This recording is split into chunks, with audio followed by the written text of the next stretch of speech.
sagot.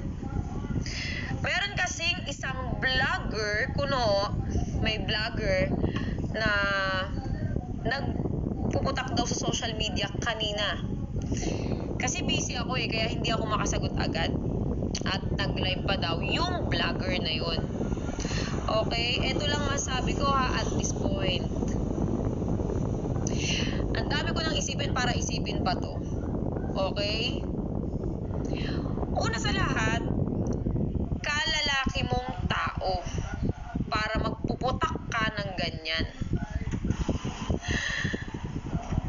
Ang dami-dami mong sinasabi. Liptet muna ako. Para maganda tayo pagsasalita. Eto lang masasabi ko at this point na ang dami ko pang dapat unahin kaysa sa mga kudamo. Okay, yung mga kinukudamo hindi naman importante yan sa buhay ko ngayon. 'Di ba? Isa lang yung pinost ko pero ang dami mo nang sinabi. Parang naman hindi tayo naging magkarelasyon yan. 'Di ba? Once upon a time naging maganda rin naman ang relasyon natin, 'di ba? At naging masaya ka at naging masaya ako noon. 'Di ba? Tama ba? Totoo 'yon na naging magkarelasyon tayo. Yung relasyon natin noon hindi man perpekto pero alam mong naging masaya ka at naging masaya rin ako. Alam mo 'yan. 'Di ba? Ngayon sa nakikita ko, pinoprovoke mo ko na magsalita sa social media. Pinoprovoke mo ko na sabihin ko yung mga ribat na kung ano-ano. Sorry. Wala kang makukuha sa akin na kahit anong ribat. Kasi ganito yan mas pipiliin ko yung mga araw na naging masaya tayo.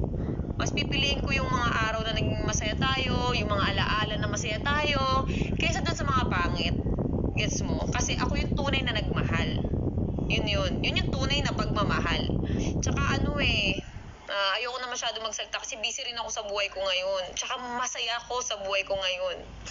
Okay, yun lang. Ang sa akin lang, kung meron kang gustong gawin or patunayan sa eksena na to, daanin na lang natin or dalhin na lang natin sa magandang avenue. Yun. Doon na lang natin dalhin. Sabi ko nga sa'yo, di ba? Kalalaki mong tao, dinaig mo pa ako. Kung ano man yung purpose mo sa pinaggagawa mo, bahala ka. Buhay mo yan. Sa ngayon, mas importante sa akin yung yung peace of mind ko. Mas importante sa akin ngayon yung protektahan ko yung peace of mind ko at peace of mind ng pamilya at anak ko. Yun lang yung gusto kong sabihin. Tsaka ito pa, teka lang. Huwag mong iisipin na duwag ako, natakot ako. Alam mo yan kung gaano ko katapang. Okay? Ginagamit ko lang to.